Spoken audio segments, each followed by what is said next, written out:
Assalamualaikum warahmatullahi wabarakatuh. Berjumpa lagi dengan saya Gustianika Agustina. Di video kali ini saya akan membahas sebuah materi dari mata kuliah Filsafat Hukum Islam. Dan materi yang akan saya bahas adalah sifat dan karakteristik hukum Islam. Baiklah, saya akan membahas tentang sempurna. Sempurna itu merupakan salah satu sifat dan karakteristik hukum Islam. Jadi, sempurna itu artinya utuh, lengkap segalanya. Kesempurnaan hukum Islam dapat dilihat dengan diturunkannya syariat Islam dalam bentuk yang umum dan mengglobalkan permasalahannya. Kecuali hal-hal yang bersifat langgeng, nas, memuat prinsip-prinsip hukum, terperinci, konkret, dan teknis. Misalnya, peribadatan, perkawinan, perceraian, dan warisan diterangkan secara terperinci. Syariat Islam dapat benar-benar menjadi petunjuk universal dengan bentuk yang umum dan global. Syariat Islam juga dapat diterima di semua tempat dan di setiap saat. Juga diharapkan hukum Islam dapat berlaku sepanjang masa. Elastis, sifat dan karakteristik hukum Islam yang kedua, mudah diubah bentuknya dan mudah kembali ke bentuk asal, lentur, dan luas. Keelastisannya mencakup di segala bidang kehidupan manusia, baik jasmani maupun rohani, baik mengenai hubungan manusia dengan Tuhannya maupun hubungan interaksi sesama manusia. Juga tuntunan mengenai kehidupan manusia di dunia dan di akhirat. Hukum Islam memerhatikan segala aspek kehidupan manusia, baik di bidang muamalah, ibadah, jinayah, siasah, dan bidang-bidang lainnya. Namun segala aturan yang diatur oleh hukum Islam itu tidak berarti pula menjadikan hukum Islam memiliki dogma yang kaku atau beku, keras, dan memaksa. Nas membuka peluang untuk memanfaatkan akal guna berijtihad dan memilih cara-cara yang paling sesuai bagi pelaksanaan dan sesuai pula dengan keadaan. Dan ada universal. Universal berarti umum, berlaku untuk semua orang atau untuk seluruh dunia, bersifat melingkupi seluruh dunia. Ini berarti hukum Islam itu tidak dibatasi oleh lautan maupun batasan suatu negara. Bukti yang menunjukkan bahwa hukum Islam itu mempunyai sifat universal atau tidak harus dikembalikan kepada Al-Quran. Universal hukum Islam ini dinyatakan oleh Al-Quran sendiri yang berbunyi, "Dan tiadalah kami, Allah, mengutus kamu, Muhammad, melainkan untuk menjadi rahmat bagi semesta alam." Quran Surat Al-Anbiya ayat 107. Dan kami Allah tidak mengutus kamu Muhammad melainkan kepada umat manusia seluruhnya sebagai pembawa berita gembira dan sebagai pemberi peringatan. Tetapi kebanyakan manusia tidak mengetahuinya. Quran Surat Al-Saba ayat 28. Kedua ayat Al-Quran menyatakan bahwa syariat yang dibawa oleh Nabi Muhammad bukanlah dikhususkan untuk orang Arab saja, namun berlaku bagi seluruh umat manusia yang ada di seluruh dunia.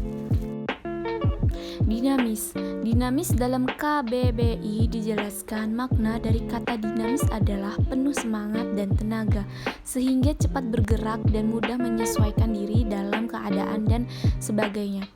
Kedinamisan hukum Islam terletak pada dasar-dasar menjadi dasar dan tiang pokok bagi hukum. Dasar-dasar dan pokok-pokok itulah yang menjadi sumber kekuatan, kelemahan, kemudahan, dan kesukaran dan menetapkan hukum Islam. Sesuai dengan tabiat manusia yang tidak menyukai beban yang membatasi kemerdekaannya, sehingga manusia memperhatikan beban hukum Islam dengan sangat hati-hati. Manusia tidak akan bergerak untuk mengikuti perintah jika perintah itu tidak dapat menawan hatinya atau mempunyai daya dinamika. Sendi-sendi dari kedinamisan hukum Islam itu ada 5. Yang pertama, meniadakan kepicikan, dan yang kedua, menyedikitkan tugas. Yang ketiga, mensyariatkan hukum dengan cara berangsur-angsur. Yang keempat, memperhatikan kemaslahatan manusia, dan yang kelima, mewujudkan keadilan yang merata. Dan sistematis, syariat Islam bersifat sistematis, artinya ia mencerminkan sejumlah doktrinnya bertalian dan berhubungan di antara satu dengan lainnya secara logis. Beberapa lembaganya saling berhubungan dengan satu dengan yang lain. Perintah sholat di dalam Al-Quran selalu diiringi dengan perintah menunaikan zakat. Perintah untuk makan dan minum diiringi dengan kalimat tetapi jangan berlebihan. Demikian pula dengan lembaganya. Pengadilan dalam Islam tidak akan memberikan hukum potong tangan bagi pencuri bila keadaan masyarakat sedang kacau dan terjadi kelaparan. Tidak akan memberikan hukuman rajam bagi pezina dan kebiasaan berpakaian yang belum diterapkan sebagaimana yang dikehendaki oleh hukum Islam itu sendiri. Hukum Islam dengan lembaganya demikian saling berhubungan satu dengan lainnya. Hukum Islam tidak akan bisa dilaksanakan apabila diterapkan sebagian dan ditinggalkan sebagian lainnya. Hukum Islam bersifat ta'abudi dan ta'akuli. Al-Syatibi menyatakan bahwa ta'abudi adalah sesuatu di mana tujuan hukum dan melembagakan hukum untuk membebaskan mukallaf dari perintah-perintah hawa nafsunya agar dia menjadi hamba Tuhan dengan sukarela sebagaimana dia juga hamba Tuhan secara alamiah, iditiraran secara terpaksa, sedangkan ta'akuli adalah sebaliknya. Dan ada yang bersifat ta'abudi. Lebih jelasnya, ta'abudi adalah suatu bentuk ibadah yang tujuan utamanya untuk mendekati diri kepada Allah, yakini beriman kepadanya, dan segala konsekuensinya itu berupa ibadah yang mengandung sifat ta'abudi murni. Artinya itu maka ide dan konsep yang terkandung di dalamnya tidak dapat didinar, khairum makulah al-mana atau suprarasional. Manusia harus menerima apa saja yang telah ditetapkan oleh syariat. Contohnya, sewaktu Umar melaksanakan haji bersama Rasulullah mencium batu Hajar Aswad. Melihat hal itu, berucaplah Umar radhiyallahu anhu, "Kamu hanyalah sebuah batu. Jika aku tidak melihat Rasulullah menciummu, niscaya tidak akan aku lakukan hal ini." Dan ada yang bersifat ta'akuli. Ta'akuli itu berbentuk dalam bidang muamalah. Ta'akuli ini bersifat duniawi, yang maknanya dapat dipahami oleh nalar, makullah al-mana atau rasional. Maka manusia dapat melakukan dengan bantuan nalar dan pemikiran manusia.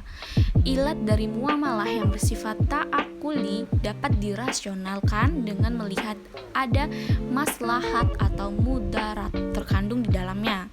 Sesuatu dilarang karena ada kemudaratan di dalamnya dan diperintahkan karena ada maslahat di dalamnya. Oke, sekian dan terima kasih buat kalian semua yang telah menonton video saya. Semoga apa yang saya bahas bermanfaat buat kalian semua. Amin. Jika ada kesalahan kata selama video berjalan, saya mohon maaf. Dan jaga kesehatan kalian semua. Saya akhiri. Wassalamualaikum warahmatullahi wabarakatuh. See you next time.